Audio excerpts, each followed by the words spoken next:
सर्वांना शिक्षा भेटली पाहिजे. आणि हा जो घोरबांड नावाचा पोलीस आहे ना, तो लोकांना आम्हीच दाखवतो, तुम्हाला आम्ही नोकऱ्याला लावून देतो, हे करतो. त्याच्यापूर्वी ते काय प्रकरण तो केला असेल त्याचं असू द्या, पण हे अशा प्रकारची भीक जे द्यायला ते बघतात ना, आम्ही काही भिकारी नाहीत लोक, आम्ही पण कलमाचं थोडंफार हे केलेलं आहे.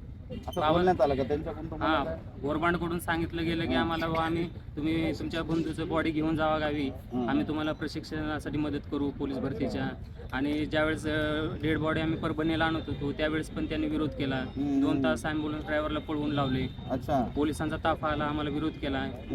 माझ्या भावाचं पार्थिव ते आणू देत नव्हते. अच्छा. कारण काय, अडवण्याचं कारण काय हे पण त्यांना विचारलं पाहिजे. आणि ते बोलत होते ना, जर परभणीत गेल्यानंतर जर तिथं काय राडा झाला याची जिम्मेदारी तुम्ही घेणार का, असं आईला विचारण्यात आलं प्रश्न. माझी आई बोलली की माझ्या मुलाला तुम्ही मारले, निर्गुण त्याचा हत्या केला, त्याची जिम्मेदारी तुम्ही घेणार का हे सांगा.